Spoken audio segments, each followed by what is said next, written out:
Hello there, listeners. It's Susie New from the Australian Society of Anaesthetists, and thank you for listening to the Australian Anaesthesia podcast. I am so excited about this episode. I have held off publishing it because my guest, Dr Gaby Bolton, was about to sit exams, and I didn't want to draw any extra attention to her. That means, now that you're listening to this, that she has passed. So big, huge congratulations to Dr Bolton, and indeed to everyone who has just sat the exam. I know it's a big deal no matter what the outcome. The fact that you've chosen what I consider to be the most awesome profession in the world, made it onto the training program, got through your training, your long hours in the hospital, working with different bosses and our particular way of doing things, and then studied in your own time, giving up things like a social life, exercise, family time. I see all of that and congratulate you on the effort regardless of the outcome. I'm partly inspired because I listened a while back to Seth Godin, a thought leader who you may have heard me mention on this podcast before. He was talking at a leadership forum in Scandinavia, and he was talking about rewarding good decision making regardless of the outcome. And he gave this example of buying a lottery ticket, which he says is a bad decision. And you might win $2 million or whatever the prize money is, which is a great outcome. I mean, who wouldn't love to win that amount of money? But he encourages us to look past the outcome and at the decision. Was it a good decision? And I think we have all experienced something similar as anaesthetists. I'm not talking about winning lots of money in the lottery, but in terms of the millions of decisions that we make on behalf of our patients when we give an anaesthetic. And for the most part, we achieve a great outcome. But rarely, our patient experiences an outcome that is unwanted, perhaps unexpected. And naturally, we can't help it. We go back in our minds and review every decision that was made. Should we have agreed to go ahead with the anaesthetic on that particular day at that particular facility? Should we have delayed things to get better information about the patient, about the procedure? And even if we had that information, would it have changed anything? Would it have changed the decisions that were made? And would it have changed the outcome? So with that in mind, I'm really grateful to Dr Bolton for taking time out of her exam preparations to do this podcast with me. You might be thinking that perhaps doing a podcast isn't the best way to prepare for exams, but when you listen to what she has been through, I hope you appreciate that a podcast really pales in comparison. And what I was really struck by is her desire to make the world a better place, particularly for those who don't, for whatever reason, feel able to speak up for themselves. It's something we do almost on a daily basis here at the ASA, and something I find so admirable in others. All right, let's get into it.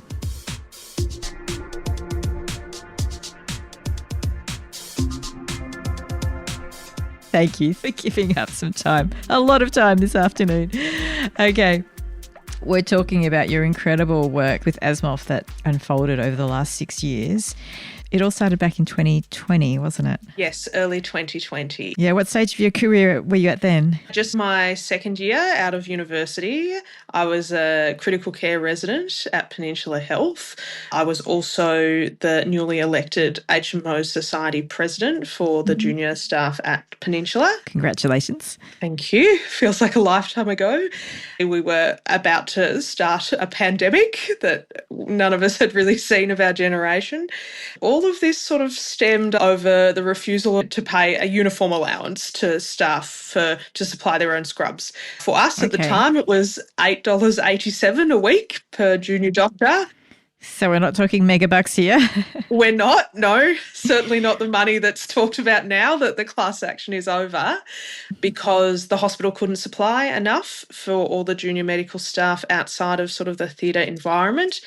And people were coming to work, getting changed, going home, so as not to bring the virus and whatever else was kicking around back to their families. I still do that now.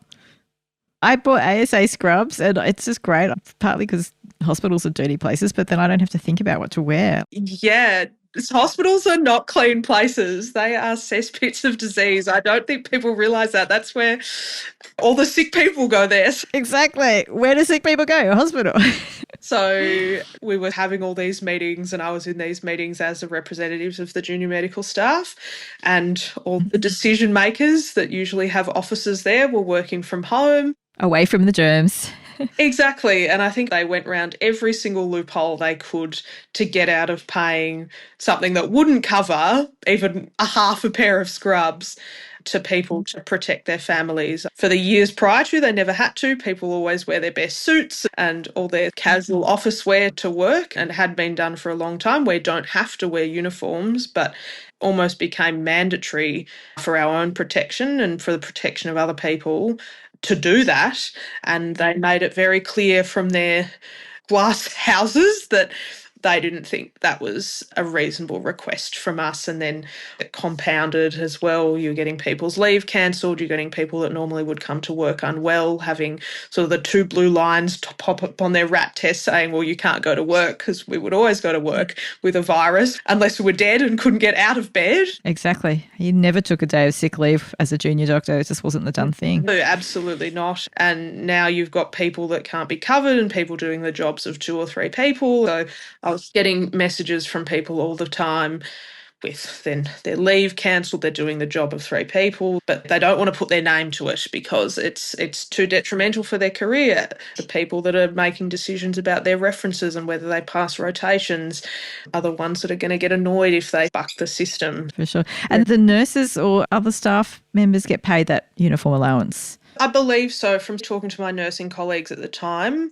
It was just something that they automatically got paid. It was just always in their wages like any other overtime, weekend, night duty allowance. It was just something that was included. But because we never had to wear uniforms, or people that did have to, for example, in the operating theatre, it was always supplied. It was never something that came up for us. We've got a pandemic and all of a sudden it does. So you were representing the other HMOs in the hospital.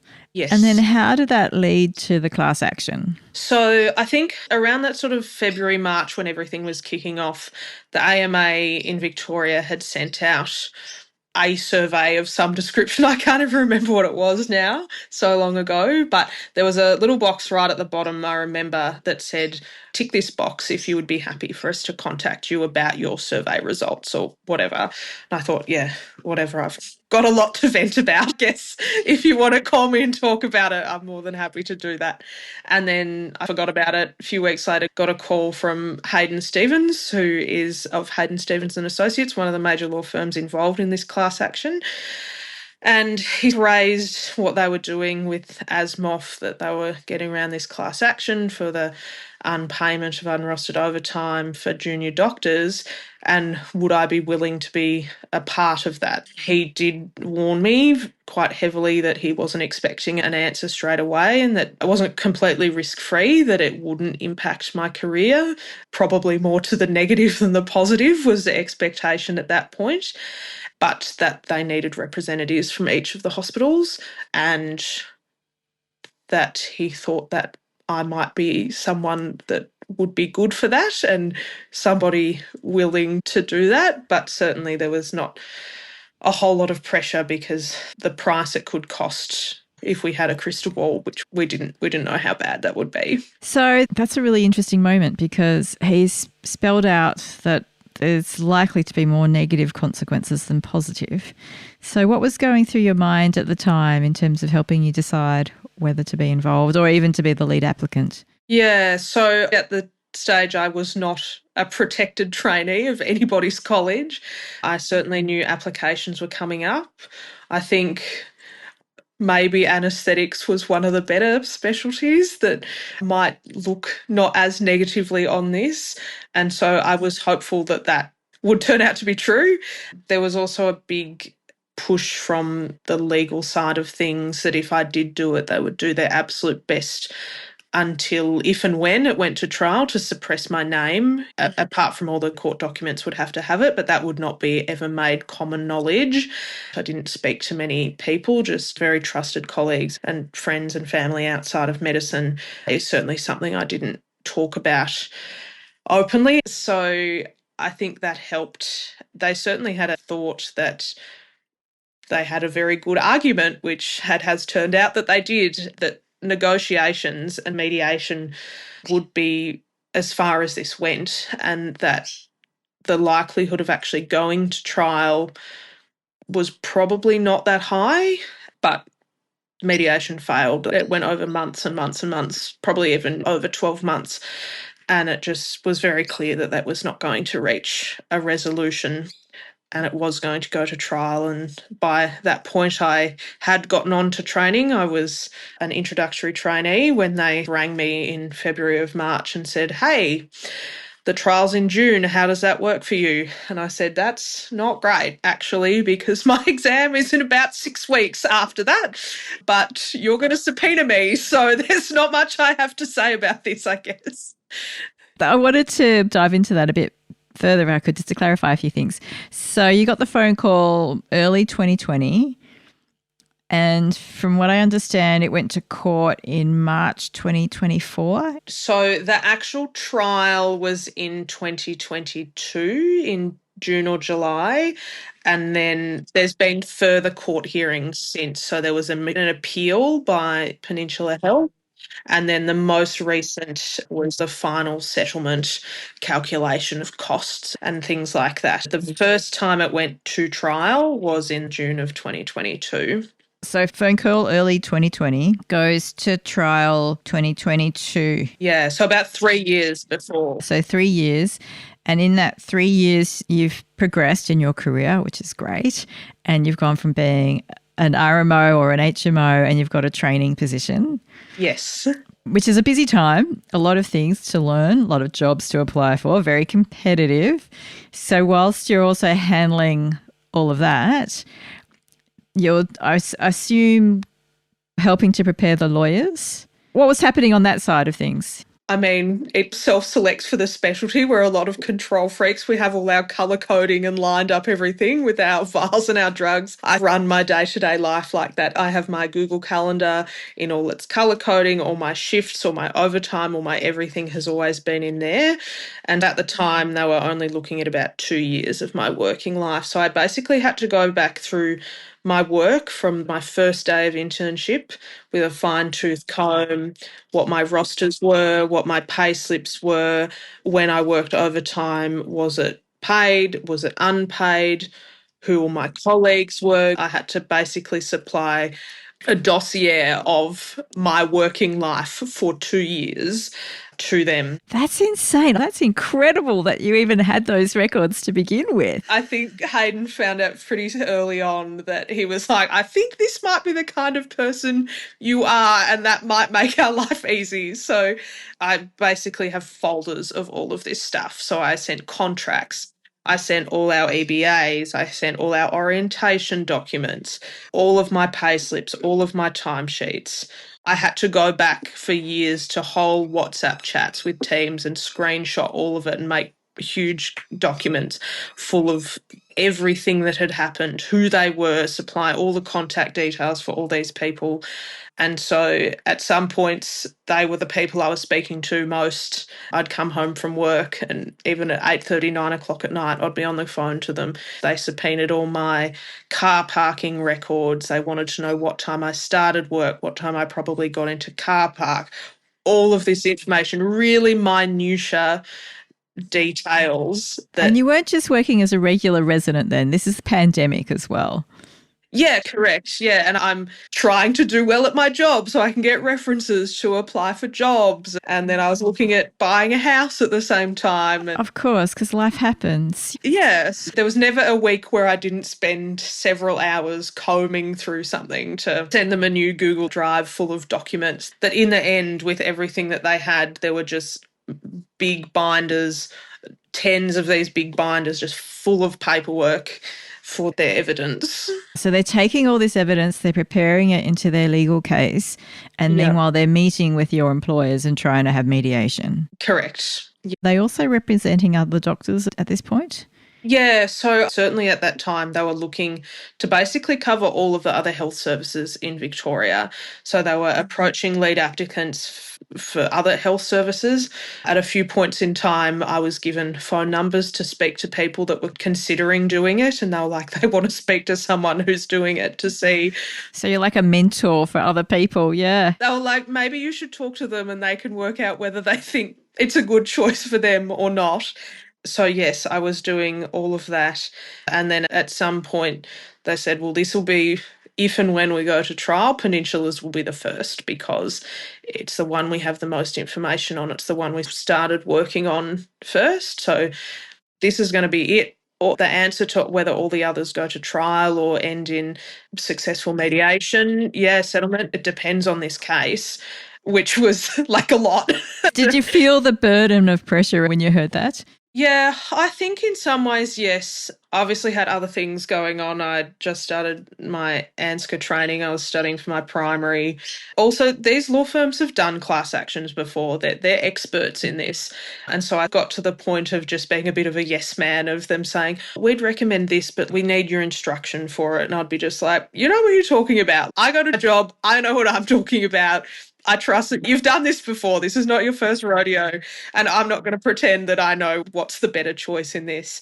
And certainly leading up to the trial, it was very intensive preparation. I was going into the CBD at least once a week for hours on end, getting basically trial prepped by the barristers, who were lovely, but obviously it's exhausting to sit in an office for hours and hours on end and get basically mock questions like you will in court and say, well, this is what we're going to ask you and this is what we anticipate the other side is going to ask you, and just push you to your limit and show you where each of the folders were, because I basically in the end was sitting in court with sort of 12 folders and I'd be like, go to folder this, go to this page, have you seen this document before?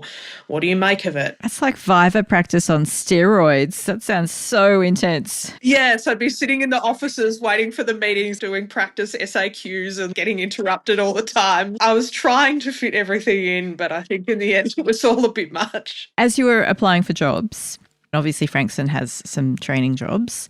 It does. I'm assuming at this stage your name is still being suppressed by your legal firm. It was, yes. But did it cross your mind whether to apply for a job at Frankston or whether this was just something that you couldn't see happening? The structure of the schemes in Victoria with Frankston, at that stage they didn't have independent jobs. So their scheme was to Monash. So I was technically applying to Monash and would end up back there as a rotational trainee. But at that stage I wouldn't actually have a Frankston job contract. So I think that took some pressure off it for sure. I'd never worked at Monash prior to starting my SRMO job there. No one really knew about what had happened at Peninsula because I wasn't in the anaesthetic circles there. And so I guess flew under the radar a little bit. And it really didn't start coming out until I was an introductory trainee, which I actually was at Frankston. I was rotated to Frankston as an introductory trainee. So I was still working there actually at the time of the trial, which shocked the lawyers a little bit. They rang me one day at work and they were like, hey, can you talk? And I was like, I'm at work. And they're like, oh, where are you working now? And I'm like, I'm still here. And they're like, oh, like you still work at that place? And I was like, yes. But the department itself was very good. Even when it came out it was going to trial, my name wasn't really around, but obviously I have to tell the department because I'm going to have to take a week of leave to attend court. My director at the time was fantastic. I said, I'm going to need a whole week of leave. I'm going to court. I know I'm about to take more leave to sit my exams, but I'm being subpoenaed. And I remember I was working one evening with him and he just said to me, I don't really get it. I don't really know why this is necessary, because if people work, why can't you just pay them? And I was like, you know what? If everybody took that approach, this would be really easy for all of us. But then the judge got COVID and it got cancelled and delayed a week. And it must have been an absolute nightmare from a rostering point of view. But they, at not one point, did they make my life difficult. No, we make it happen. Which I was extremely grateful for, because I know that would have been so frustrating. So I think in the end I spent 3.5 days back to back in the witness box. The preparation, outstanding. I think I would have been nowhere near as articulate and not shaken as if they hadn't The barristers from ASMOF and my side did all the questioning first. So it was basically like I'd practiced for this already. I knew exactly what they were going to ask me. I just needed to repeat it again. I guess the cross-examination was a bit more difficult, but they did anticipate things quite a lot. I also have the personality, which I'm sure you will appreciate as being a woman in medicine, that you're not always taken as seriously because they just try and undermine everything you say. Certainly as an intern, most people see you're just this paperwork monkey that goes around, but at the end of the day, you're always there, you're always available, you're sort of the punching bag of everyone's needs. And if there's an emergency, do you know how to handle it on your own? Probably not, but you're still going to be the first person they call because you're there. And so I think the one thing that really sticks in my mind is him saying, like, you keep saying your patients, like they're not yours. You're not a consultant. And so I was like, well, no, but where is the consultant? The consultant's gone to do their private clinic somewhere else. I'm the one that's in there. I'm the one that's doing all their paperwork, putting all their drips in, changing all the medicines, talking to their families that no one's called for 3 days. They are totally your patients. Yeah, if the nurses need something, I'm the one that's there. If there's a Met call or a code blue, I'm the one that's the first one there.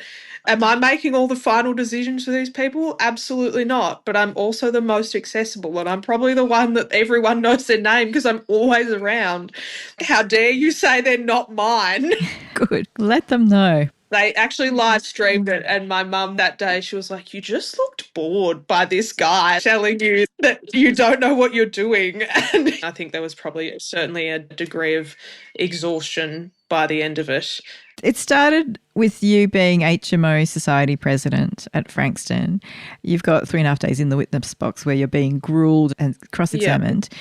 Do you see yourself as a natural spokesperson? Do you enjoy public speaking? I don't like public speaking at all, but I think it's genetic because my mum is exactly the same. We've always been pretty outspoken for things that we think are not right, sometimes to our own detriment. I think I have a relatively thick skin for that. I don't think I'm good at, I guess, public speaking about myself or things that I've done. But when you're a representative, I've always thought you have to use your privilege for good. A lot of our cohort were IMGs that have fought for AMC registration to get over here, for visas, to maybe get their family over here, get sponsorship. And they're being put in the same situation as I am, but they're relying on these people. They can't just get a job somewhere else because it's so much more difficult. They have these people to sign off on their provisional registration that they are good enough to be generally registered. And so you're getting all these people that say, it's wrong, but I can't do this for anyone else. And I have a very close friend who still beats himself up a little bit saying, I feel I was a little bit selfish and that I'm a bit disappointed in myself for all that you've done, but I could never have done this because my career was on the line and I'm not going to sacrifice that. So I felt at the time maybe it was a little bit self-destructive, and it maybe has been in some ways, but I thought, well, I'm in a position to do it. It's something I think I'm capable of. It's something that I think I won't suffer consequences as badly as probably some other people would, and somebody has to do it. So I guess that's me. Has there been any negative consequences from it? I think for me, my exam life, as I said, for my first sitting of my primary was about 4 or 5 weeks after the trial. In hindsight, I probably shouldn't have sat then. I probably should have delayed. But when you've studied for a whole year and everybody's telling you, if you just put in the time and do it, you'll be fine. And I failed. I just failed, which was obviously devastating. Oh, sorry to hear. And I've always had terrible performance anxiety anyway with things like Viva, med school OSCEs. I always just passed. I played violin at school and competition-wise was terrible. I've been on propranolol on and off since I was 9 years old. You really have performance anxiety. Yeah, it's pretty extreme. And I finally got through in October of last year. Oh, congratulations. How did you manage that when you were being subpoenaed and having to go into court every day? Yeah, it's so interesting. It doesn't affect me in anything except something that I value as affecting me personally. I've never had it at work, in no way in any emergencies at work. It doesn't come up when it involves doing things for other people. But as soon as it becomes really personal and a direct judgment on me, it hadn't happened for a really long time. And I thought maybe I'm over it.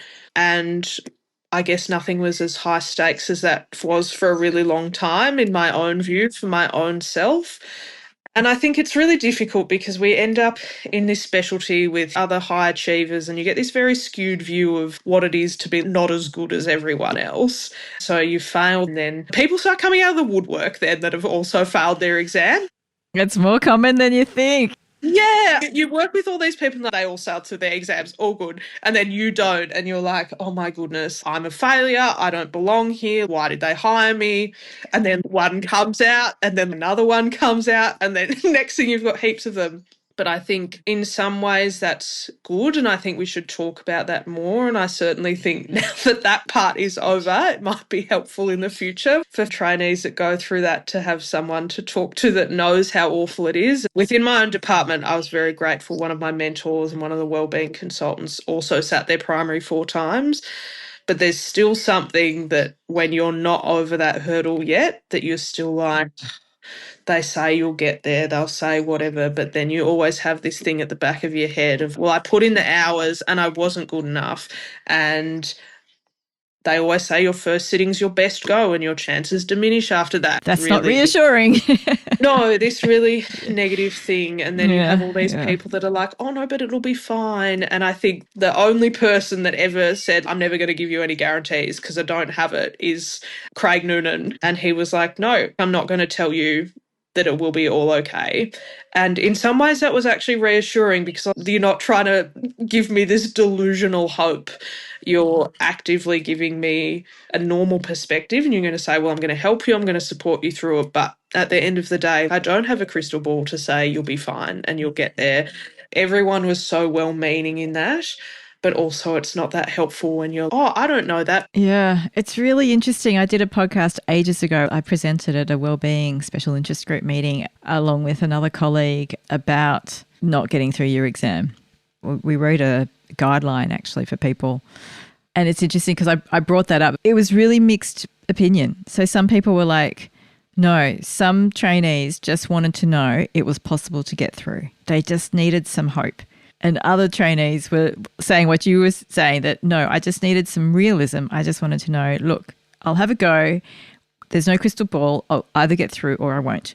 Most of the people that I asked to review the document agreed on almost every point except for that last one. It was really divided how people attach meaning to that.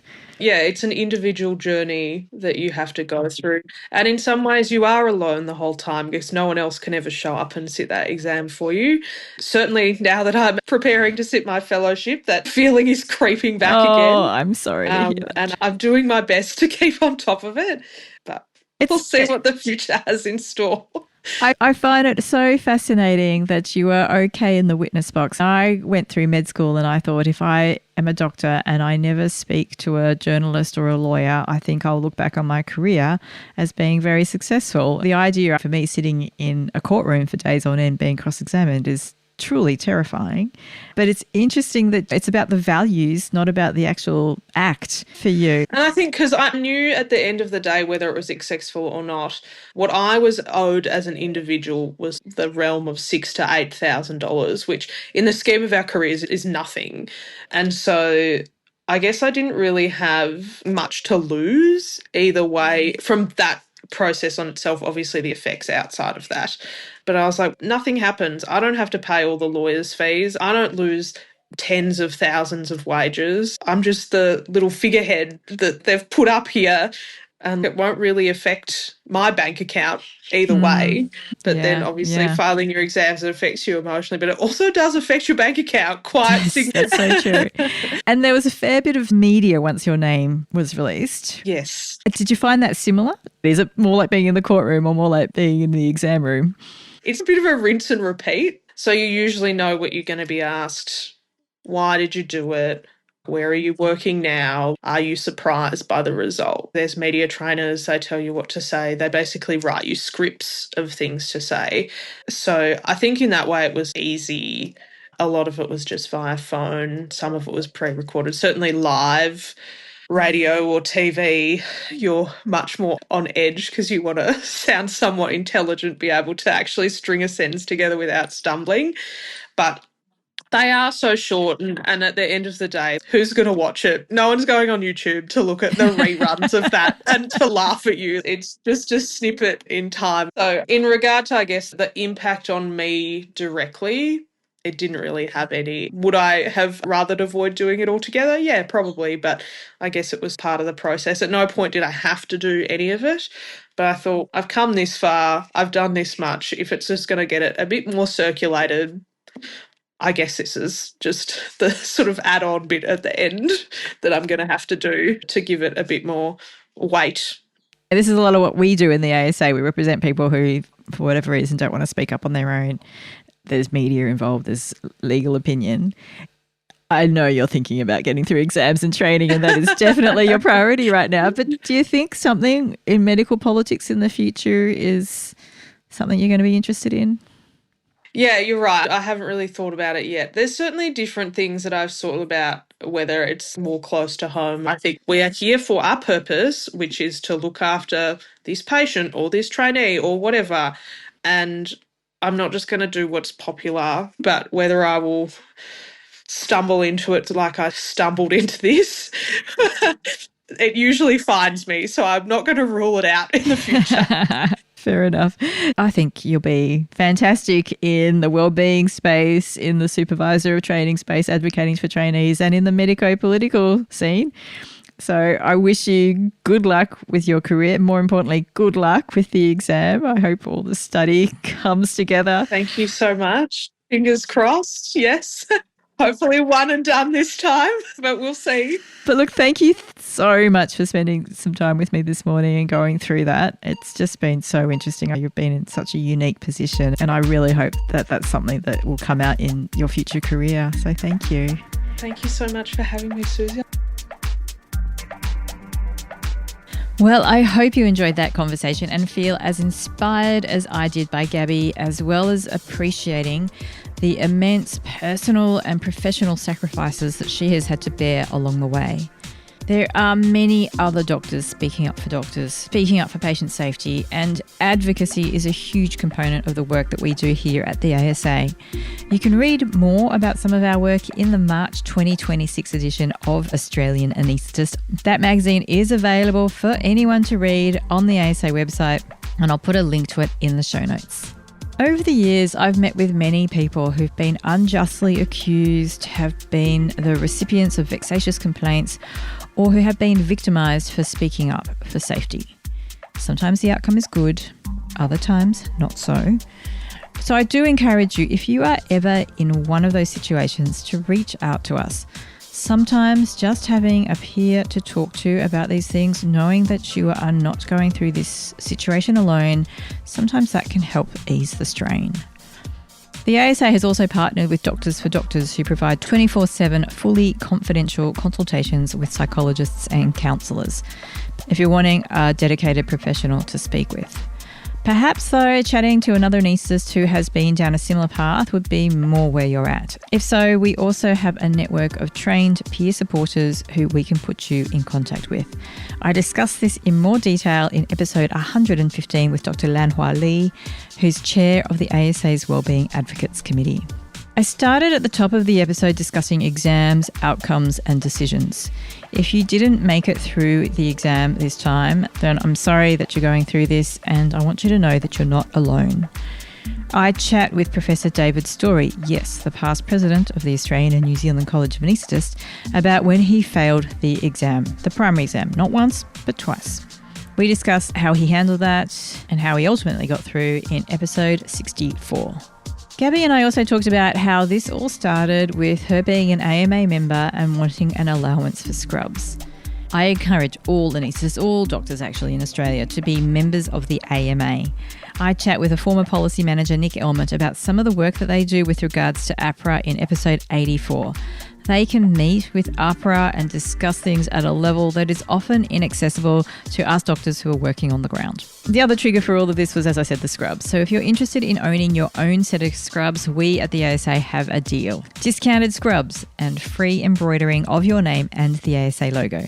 It's only for ASA members, and you'll find the link in the shop section on the ASA website. I'll put it in the show notes. I just purchased some extra sets the other day and it was really quick and easy to do. Very straightforward. Speaking of straightforward, that's how I hope your anaesthetics are progressing. I know we often make things look easy, and what people don't always appreciate is that it comes on the back of years of training and experience, like it does in many other fields.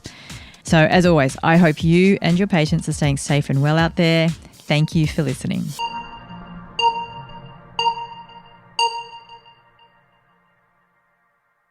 This has been Australian Anaesthesia, produced by the Australian Society of Anaesthetists, with many thanks to host and editor Dr Susie New, with music by Soda Lime Music, sound and engineering by Bearview, and graphics by the ASA Communications team. For more content, please visit www.asa.org.au.